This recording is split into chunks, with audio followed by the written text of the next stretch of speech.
Hi, I'm Arden. My sister sold my dog without telling me, then laughed and said, he was just a pet. But I have the footage. I watched her walk him out of my house like he meant nothing, and that was just the beginning. What do you do when your family keeps rewriting the rules, one quiet betrayal at a time? When you're always the one asked to forgive, to forget, to make peace, even as they erase you from photos, from memories, from your own life? I didn't think I'd fight back, but then I did, and now I'm wondering, what else were they willing to take if I'd stayed silent? The first thing I noticed when I stepped inside was the silence. Not the peaceful kind you welcome after a long day, but the cold, echoing kind that presses against your ears. Kip always greeted me at the door, tail wagging, paws tapping, eyes full of concern like I'd been gone for years. But today, nothing. The leash still hung by the front door, unmoved. The air was too still, like the house itself was holding its breath. I set my work bag down on the counter, slowly, deliberately. Something was off. The floor gleamed. Counters sparkled. Vera had never cleaned like this, not once, unless she was expecting company. But it wasn't just the spotless surfaces. Kip's food bowl in the corner was empty, and not in the usual way. No drool, no signs he'd eaten. His water dish had been dried out so long, the ring at the bottom had faded. I walked through the house, calling his name softly. Kip? Buddy? Nothing, not even a rustle. His bed was gone too, completely gone, like it had never existed. I checked the garage, the backyard, the gate. Everything in its place. Everything but Kip. My stomach twisted. I pulled out my phone and sent a quick text to my mom. Hey, did you or Vera take Kip somewhere? No reply. I waited 5 minutes, pacing, rereading the text. Still nothing. The house creaked as I moved through it, my footsteps sounding too loud, my breathing louder still. And then I found her. Vera was in the kitchen, standing at the island with a knife in one hand and a red apple in the other, slicing casually like she was the star of a cooking show. Her expression didn't change when she saw me. "Where's Kip?" I asked, barely keeping my voice level. She looked up, then down at her apple and said, "Oh, I gave him away." My brain stopped for a second. "You what?" "He's gone. Don't worry about it." She shrugged and took a bite. "He was just a dog." It took me a full second to absorb the words. Vera, are you out of your mind? You gave away my dog without telling me?" She rolled her eyes like I was the one being unreasonable. "I needed the place clean. You're always so attached to things." I felt something snap inside me, not loudly, not dramatically. Just a quiet shift, like a floorboard giving way. My voice trembled, but not with fear, with restraint. "You had no right." "You're overreacting," she said, turning her back. "Seriously, he was old. You work too much. He needed attention. I did you a favor." I left the kitchen before I said something I couldn't take back. My hands shook as I climbed the stairs to my room, the kind of tremble that comes from your body realizing before your mind that something's changed forever. I closed the door, locked it, and leaned against it. The house still smelled faintly of Kip's shampoo, that soft scent of oatmeal and cedar that lingered after baths. I looked over at the dresser. His collar sat there, right where I'd left it the night before I went out of town. I walked over, picked it up, ran my fingers along the worn leather. I remembered the first day I brought him home, how he refused to sleep unless he was curled against my side. Kip wasn't just a dog. He was the first thing in my life I chose purely for me. My thumb brushed the name tag. "Kip," I whispered, to no one. I pulled out my phone again. No message from Mom. I tried calling her, straight to voicemail. Vera's laughter echoed faintly through the floor. That sound, so detached, so dismissive, felt like a slap. I couldn't cry. I wouldn't. That's what Vera always expected. Arden, the soft one. Arden, the overfeeler. But not this time. I sat on the edge of my bed and forced myself to stay still, to breathe, to think. Night fell slowly, painting the room in long shadows. I turned on the lamp and walked down to the kitchen. The house felt colder than usual. The table was empty, spotless. I took Kip's bowl from the shelf, set it on the floor, and sat in front of it. No noise, no pause rushing over, just silence. I wrapped my arms around my knees and stared at the bowl. I wasn't angry yet. That would come later. Right now, I was something else, numb. But it wasn't just the dog that vanished that day. It was the last piece of peace I had left in that house. After a restless night, I tried to get through the next day without spiraling. I poured myself a cup of black coffee and sat on the porch for a while, letting the morning fog settle over my skin. I watched a squirrel dart across the fence and thought, absurdly, that Kip would have barked at it just to make me laugh. Instead, there was only silence and the tightening weight in my chest that I tried to hide even from myself. Around 5:30 that evening, my mom called out from the kitchen. "Dinner's at 6. You're joining us, Arden." It wasn't a question. It never was.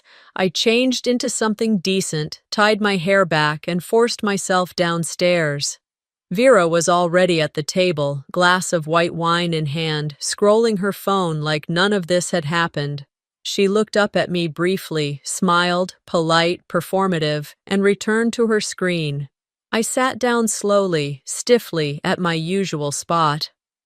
The chair creaked under me like it knew I didn't want to be there. Mom brought over a casserole dish and set it down like it was Sunday dinner, not the aftermath of a betrayal. The table was too perfect. The napkins folded, silverware aligned like we were pretending to be some kind of family from a holiday card. We started eating in awkward silence, and I tried to hold it in, but I couldn't pretend anymore, not with the bowl still missing from its corner, not with Kip's absence ringing louder than Vera's laughter. "So," I began, keeping my tone neutral, "is no one going to talk about what happened yesterday?" Vera didn't look up. "Still on about that?" "I'm on about my dog," I said, a little sharper. "You gave him away without telling me."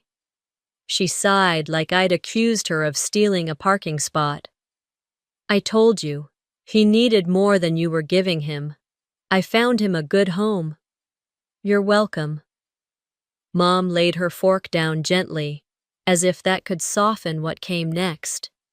"Let's not ruin dinner, Arden. Please." I turned to her, stunned. "Ruin dinner?" "You're always so sensitive," she said. "It's been a hard year. Maybe Vera thought she was helping." Helping.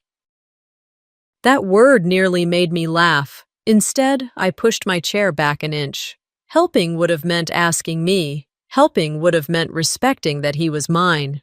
"He was a pet," Vera said between sips. "Don't act like you lost a child." That cut.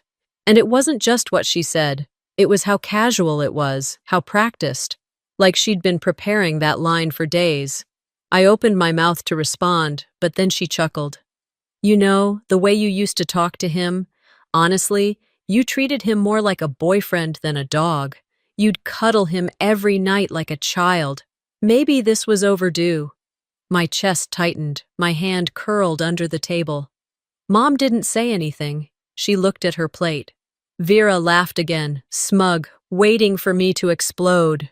But I didn't. I stood up, quietly, placed my napkin down, and said nothing. My feet carried me out of the dining room before my voice could betray the emotions building in my throat. I didn't slam the door. I didn't cry. I walked out into the hallway, and that's when I noticed it. The shelf, the one we all used to pass by 100 times a day, looked different. I paused. The familiar frame that once held a photo of me, Vera, and Kip on the front lawn during one of the few summer days we weren't arguing. It was gone. In its place sat a new frame. This one was shinier, larger. Inside it, Mom and Vera standing outside City Hall, dressed up for some local award ceremony. They were smiling. They looked happy. I wasn't in the photo. I wasn't even mentioned in the card underneath, handwritten in neat script, to the best daughter a mom could ask for. I don't know how long I stood there. Seconds? Minutes? All I knew was it felt intentional, not careless, not absent-minded. This was a revision of history, a clean swap. I hadn't just lost Kip. I'd been replaced in more ways than one. I walked back to my room slowly, knees heavy, mind spinning. I closed the door and leaned against it, my hands trembling, not with rage, but something colder, something like realization. They weren't sorry. They didn't see anything wrong, and maybe they never had. Maybe Kip wasn't the first thing she erased from this house. I stayed in my room the entire next morning. I wasn't avoiding anyone. I just didn't feel like sharing oxygen with people who could laugh while I bled in front of them. Around mid-afternoon, I pulled on an old sweatshirt and started cleaning. Not because the room needed it, but because I needed to move. Do something with my hands, with the static swirling in my head. As I was pushing a box of winter clothes under the bed, my hand brushed against something soft and worn. I pulled it out slowly. Kip's old chew toy, the one shaped like a squeaky hamburger. The stuffing had long since thinned out, but he'd refused to let me throw it away. Even when I brought him newer toys, he'd always dig this one back out. I sat down cross-legged on the carpet, turning the toy in my hands, and my mind drifted back, 5 years ago, almost to the day. It was a Tuesday then, too. I'd just lost my job at the nonprofit. My boyfriend had left a week before, citing the usual reasons. I was too heavy emotionally, not enough fun, and too focused on work. I had nothing left in me, and I remember walking past the animal shelter just looking for a distraction. I didn't expect to find salvation. The shelter was dimly lit, and the staff barely looked up when I walked in. But in the back cage, there was this scruffy, wide-eyed mess of a dog who locked eyes with me like he already knew me. Kip. He wasn't pretty. His left ear stood up while the right drooped, and his coat had patches missing from stress. But when I knelt down, he pressed his face against the bars like he was apologizing for being unwanted. I brought him home that same day. Vera laughed the moment she saw him. "You really picked that mutt?" she said, wrinkling her nose. "Looks like someone dragged a mop through the mud." But I didn't care. Kip was mine. The first thing I'd chosen completely for myself. Back in the present, I stood and walked out to the backyard with the toy still in hand. The late afternoon sun was starting to slant against the fence, painting the grass gold. I sat down on the step, knees pulled to my chest, toy in my lap. There was a patch of dirt in the far corner where Kip used to dig, no matter how many times I told him not to. It was still bare. I sat there a long time, until the air started to cool and the shadows stretched longer, until I couldn't hold it in anymore. Later that night, after dinner had been skipped in silence, I heard my mom doing dishes. I walked into the kitchen, clutching the toy, and waited until she turned off the faucet. "Can we talk?" I asked. She wiped her hands on a towel, then nodded slowly. "Sure, honey." We sat at the breakfast table, the hum of the refrigerator filling the silence. "I know you think I'm being dramatic," I began. "But Kip, he wasn't just a pet. He got me through a lot. Losing him like that, it wasn't just about the dog. It was about not being asked. Again." Mom looked at me with that practiced softness she used when I was 10 and crying over forgotten birthday invitations. "I'm not saying it was the right way," she said carefully. "But your sister, she meant well. She always has. She's just stronger in certain ways. You feel things deeper." It wasn't meant to hurt, but it did. "I'm tired of being the sensitive one, Mom," I said.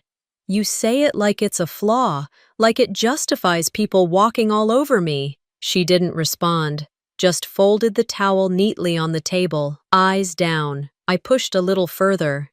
"When I was a kid, you gave my bike to Vera because she had longer legs. I practiced for weeks. That pink bike was mine." Mom's face tightened. "And high school?" I went on. "I didn't get a graduation party because Vera got engaged the same weekend. No one even told me until the decorations were already up for her."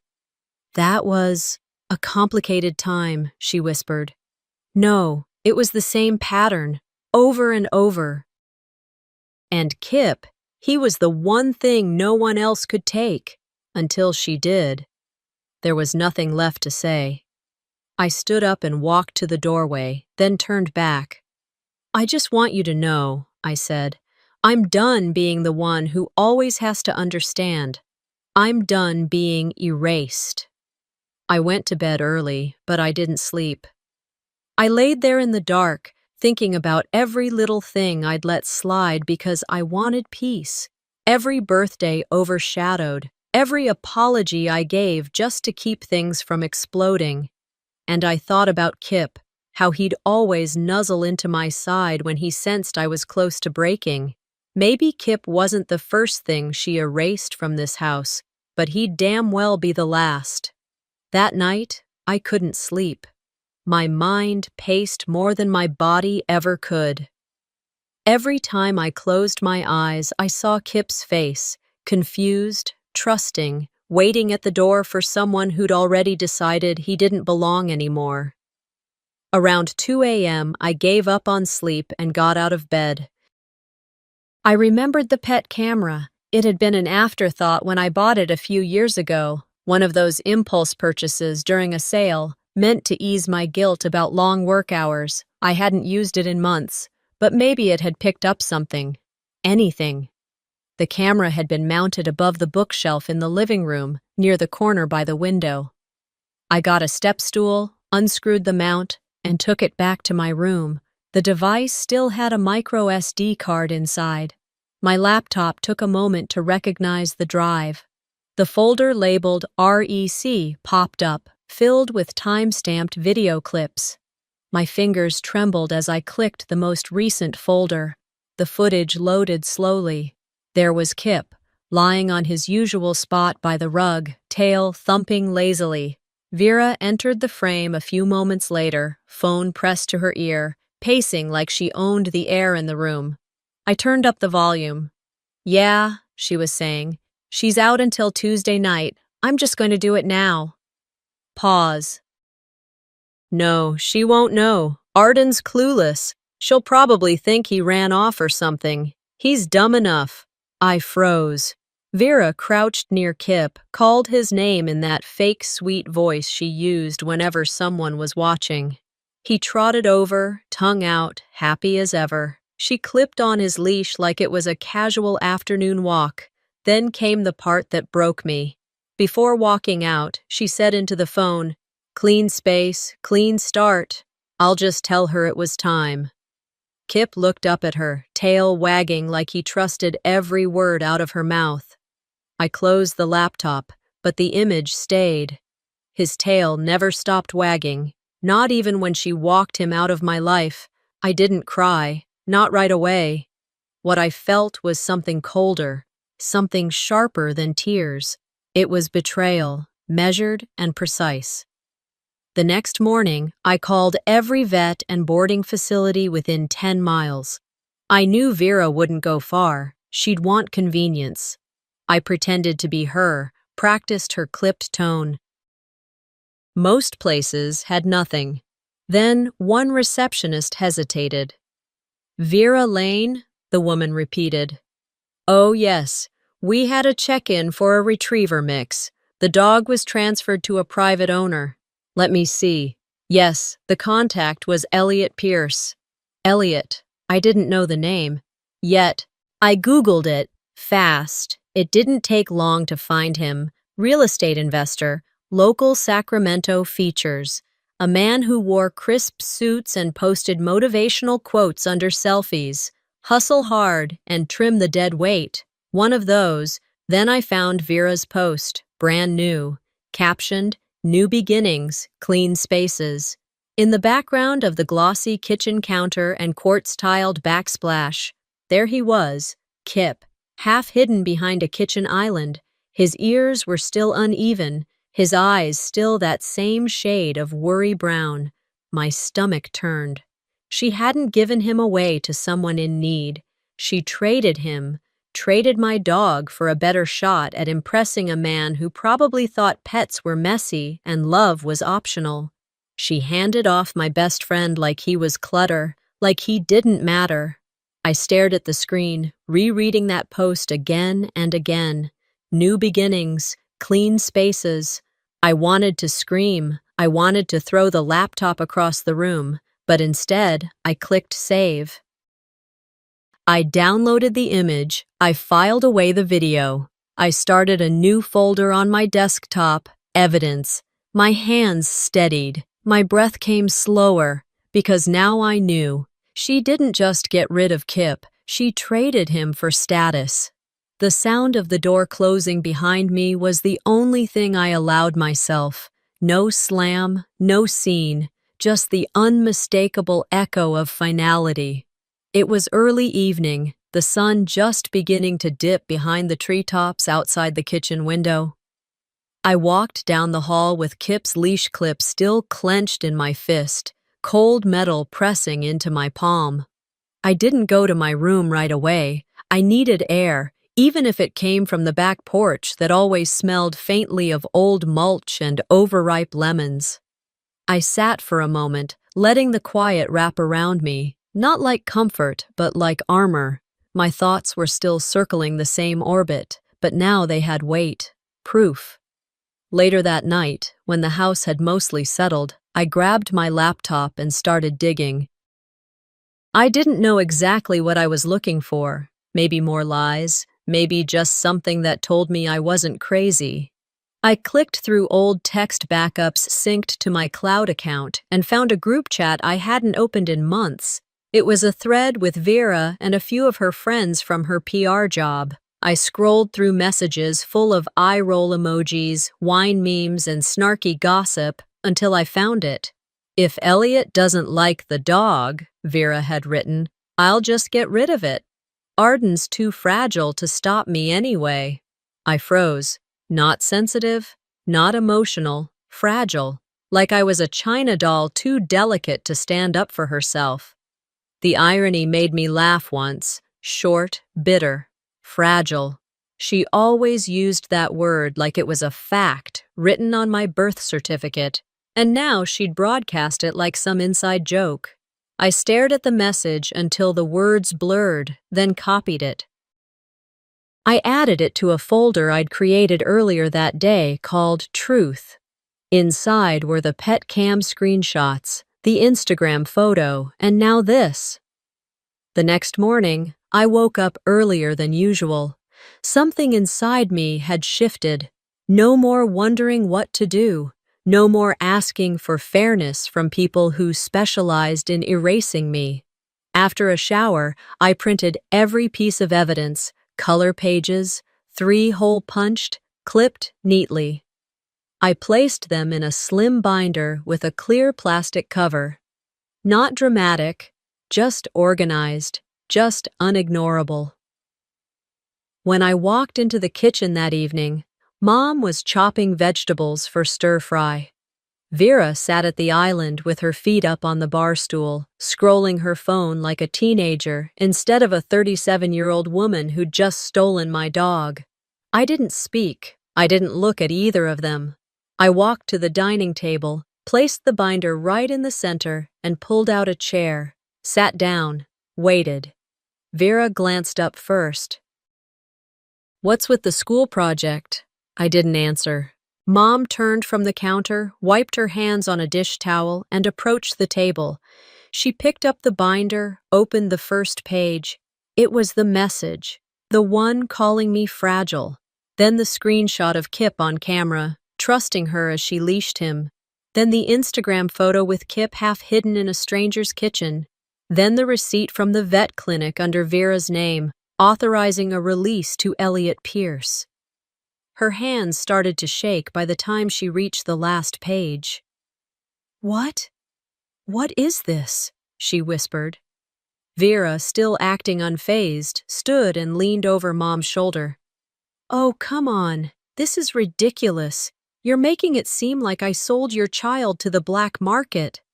I looked up at her, steady. "One more lie," I said evenly, "and I'll stop protecting what's left of your image." That got her attention. Her smirk faltered. "What does that mean?" "It means," I said, standing, "you've gotten away with a lot in this house, but not this.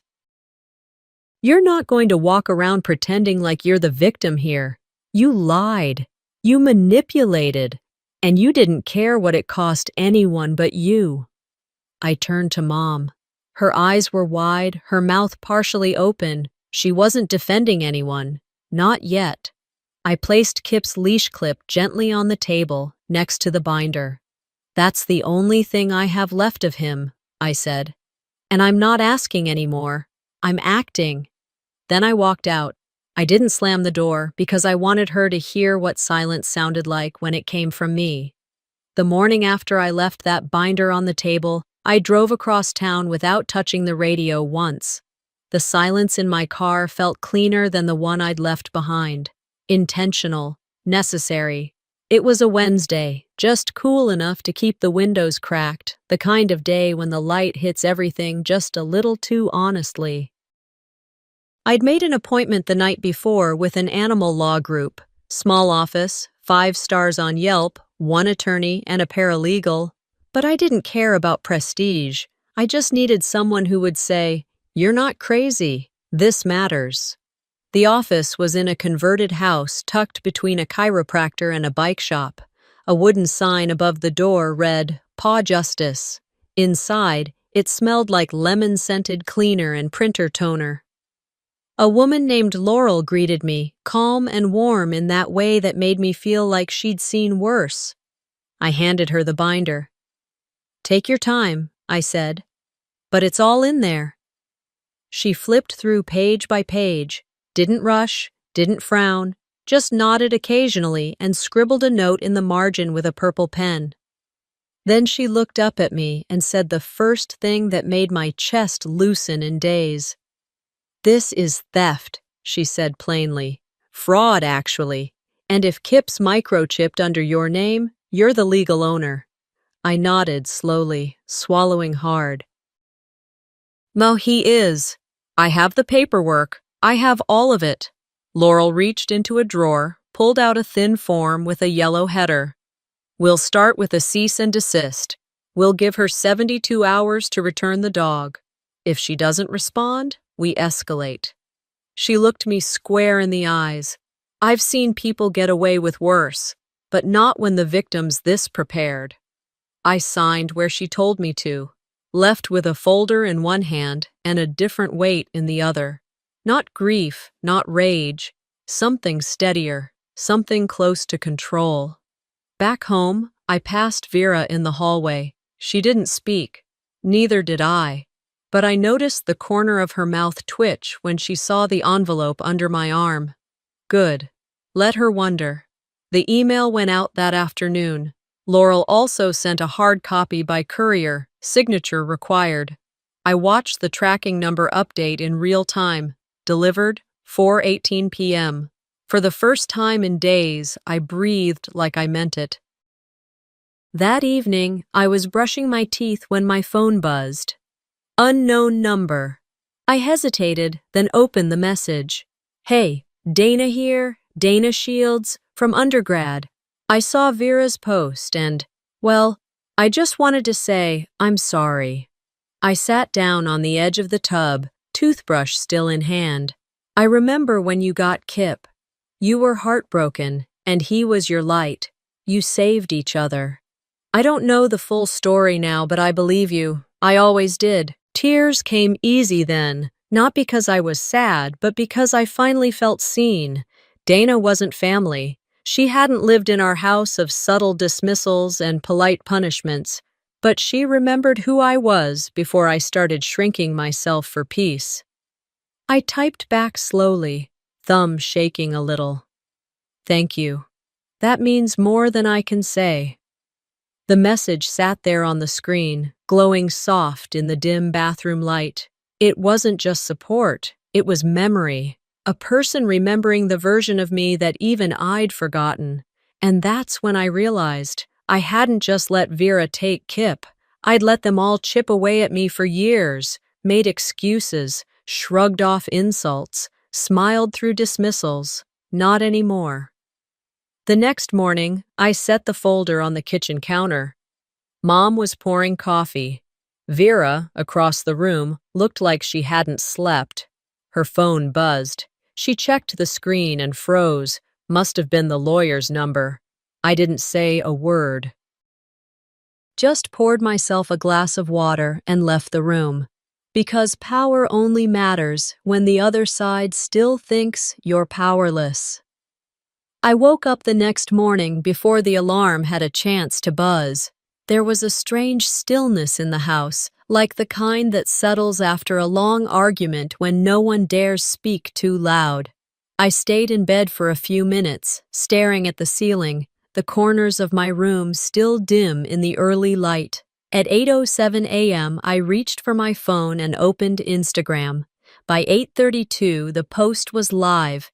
It wasn't anything elaborate, just a 3-slide story. No voiceover, no hashtags, just facts. Slide 1. A still image from the pet cam video. Vera, in jeans and a blazer, Kip's leash in her hand, opening the front door. Kip's body half out of frame, his tail mid-wag. Slide 2. The text message where she called me too fragile to stop her. Bolded and underlined, no extra commentary. Slide 3. A plain white background with black text. You don't get to take what's not yours, especially not family. I put the phone down, let the words settle, let the house breathe. By 9:20, it had over 2,400 views. By 10:11, comments started rolling in. Wait, this is awful. She did what? If this happened to me, I'd sue. I didn't respond to any of them. I just watched. At 11:43, I heard Vera's door slam. Hard. She stomped into the kitchen, phone to her ear, hissing into the speaker. I don't know what she thinks she's doing, but it's not going to work. No, I'm not taking it down. This is slander. She's twisting everything. I can't believe this. She noticed me standing by the stairs. You think this makes you look strong? She snapped, holding up her phone. Posting stuff like some pathetic little martyr? You always need a stage. I didn't say anything. I didn't have to. My phone buzzed again. The views had hit 14,000. By noon, she had posted her own rebuttal, a polished photo of her and Elliot smiling in what looked like a model home kitchen, captioned, "People will always try to tear you down when you're building something real. Let them talk." But the internet didn't fall for it. One comment read, "So building something real means stealing a dog from your sister?" Another added, "You pulled the same thing at the shelter drive last year. Remember how you dumped those 3 puppies because your shoes got muddy?" Others followed, a slow burn of truth bubbling up from people who'd stayed quiet too long. It was just past 2 p.m. when I got the call. The number wasn't saved, but it had a Sacramento area code. I picked up, stepping into my room and closing the door behind me. "Hi, is this Arden Keel?" a woman asked. Her voice was measured, professional. "Yes, who's calling?" "This is Maria Lopez from Paw Justice Coalition. We're a non-profit animal advocacy group, and one of our volunteers forwarded us your post. We've also received previous complaints tied to that household, and I wanted to let you know we're taking this seriously. I sat on the edge of my bed. My legs suddenly felt heavier. Maria continued, "The footage you shared, it's clear, and you have documentation on the dog's ownership. If you'd be open to it, we'd like to assist in escalating this, both legally and in terms of public awareness. If that's something you're comfortable with." I swallowed once, slowly. Yes, I'm very open to that. She didn't push, she didn't press, just said, "Good, we'll be in touch by tomorrow with next steps. And for what it's worth, you did the right thing." After the call, I placed the phone down and stared out the window for a long time. The backyard was quiet again, the grass where Kip used to dig untouched, like it was waiting. I wasn't alone in this anymore. Not just legally, not just online, but finally, I had people who saw it too. The pattern, the control, the way everything I'd cared about was turned into something convenient for someone else's narrative. This wasn't just about Kip anymore. It was about every time I was told to sit down and stay quiet. By Friday, the air in the house had changed. Not in the way it does with seasons, but in the way silence starts to feel heavy, like furniture that's been left too long in the same spot, collecting dust around its edges. I returned home that afternoon to grab a few boxes I had stored in the hall closet. I had no intention of staying long. I parked in the driveway instead of the garage, just in and out. That was the plan. As I stepped through the front door, I noticed it right away. The photo frame on the hallway table had been changed again. Not the shiny, oversized one of Vera and Mom in front of City Hall. That one was gone. In its place sat the old photo, worn at the corners, colors slightly faded from sunlight. It was the one we took years ago. Vera, me, and Kip in the front yard. Kip had his tongue out, ears askew. I was crouched beside him, arm around his chest. Vera stood stiffly behind us, hands on her hips, half smiling like she wasn't quite comfortable. I stopped in front of it. No note, no explanation. Just the picture, quietly returned to where it used to belong. As I stood there, my mother walked by, carrying a laundry basket. She paused for a moment beside me, but didn't look at the frame. She didn't speak either. She just walked past and disappeared into the laundry room. No apology, no tears, just presence. And somehow, that landed harder than if she'd broken down at my feet. I went upstairs, packed my things quickly. The hallway was quiet, except for the occasional hum of the washer. When I came down with a box in my arms, Vera was sitting in the living room, scrolling through her phone with one leg tucked under her. She didn't look up when I entered, but she knew I was there. "You happy now?" she said flatly. "You ruined everything." I set the box down gently near the front door. "I didn't ruin anything. I revealed it." "You humiliated me," she said, eyes still fixed on her screen. "Elliot won't return my calls. His assistant told me he's focusing on clarity and alignment right now, whatever that means." I didn't respond. I walked past her into the kitchen, picked up Kip's new collar from the hook near the pantry. It still had the tag I ordered last year. Kip Keel in engraved lettering. The K was a little crooked, an error from the online shop I never bothered to fix. "You think this makes you better?" Vera's voice rose. "Air our business like that? Publicly?" I turned to face her. Calm. It wasn't business, it was the truth. She stood, crossed the room in a few quick steps. "You had options. You could have talked to me. You didn't have to make me look like some what?" I interrupted. "Some woman who gave away her sister's dog to impress a man? Because that's what you did. You didn't lose Elliot because of me. You lost him because he saw what you're capable of." Her jaw tensed. "You always make things so dramatic." I stepped closer, met her eyes. No, I make things visible. You don't get to call that drama. She hesitated, lips parted like she had another line locked and loaded, but it never came. I want an apology, she said finally, voice tight. A real one. I laughed once, not unkindly, just exhausted. For what? Telling the truth? Showing people who you are? She held my gaze, like she was waiting for me to soften. But I didn't.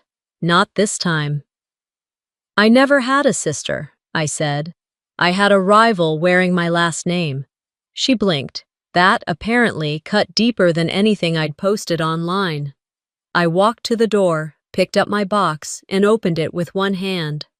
As I stepped out onto the porch, the late afternoon sun caught the edge of the screen door, casting a faint shadow across the floor. I turned once, briefly. Mom stood in the doorway behind me, laundry basket now empty, eyes on the floor. She didn't say anything, neither did I. But I think, for the first time in a very long time, she understood the silence wasn't meant to punish, it was meant to end something. I reached my car, placed the box in the back seat, and gently set Kip's collar on top. Tomorrow, I'd be picking him up from the temporary foster center that Pa Justice had arranged. Tomorrow, he'd come home. But today, I left behind the house, the stories, the history that had always made room for everyone else but me. Today, I didn't ask for space. I took it. Some things end quietly, others leave echoes you never forget. The sky was still dark when I woke up the next morning, not with dread or weight, but with a calm I hadn't felt in years. It was the kind of quiet that didn't make your chest tighten, but instead let you breathe a little deeper. I got dressed slowly, choosing the soft green sweater Kip always liked to nuzzle against. My new apartment still smelled faintly like fresh paint and cardboard. The living room had only a couch, a lamp, and a pile of half-opened boxes, but it was mine, uncomplicated. No one else's voice lived in these walls. By 8:00 a.m., I was pulling into the small lot behind the foster center. The building was modest, just a single story with a white fence and a sign out front painted by hand. Pa Justice, Foster's Rescues. Maria, the case coordinator who had called me days earlier, was waiting on the porch. She waved as I stepped out of the car. "He's ready," she said. "He's been waiting by the door since 7. I followed her inside, my heartbeat pacing ahead of me, and then there he was. Kip stood at the gate, tail going full speed, ears lopsided like always. When he saw me, he let out one of his small, questioning yelps, his "Is it really you?" bark. I didn't cry right away. I crouched down, opened my arms, and he pressed his whole body against my chest like he'd never left it. Only then did the tears come, but not from sadness.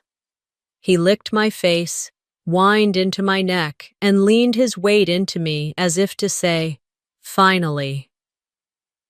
Later that morning, I took him straight to the park off Riverway. We used to come here every Saturday before life got messy. The eucalyptus trees lined the edge of the trail, and the breeze still smelled of pine needles and dust. I let Kip lead the way.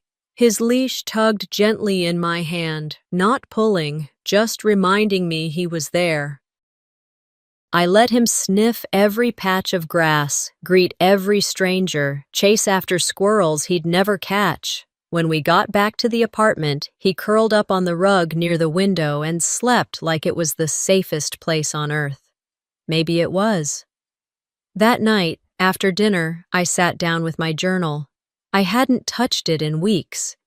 Too much had been happening to pause and reflect, but now, with Kip snoring at my feet, I picked up my pen. There was a voicemail from Mom I still hadn't responded to. I hadn't deleted it either. "I saw the video again," she'd said. "I should have protected you sooner. didn't know how. I replayed her words in my mind, then wrote in my journal, "Forgiveness isn't always about them. Sometimes it's the key that opens your own gate." The next weekend, I showed up at the local shelter, volunteer application in hand, Kip by my side. I figured I owed the world something better than silence. Maria greeted me with a smile and introduced me to the rest of the staff. "He seems like he's been through something," one of the volunteers said, kneeling to pet Kip. "But he's so well loved." I just smiled.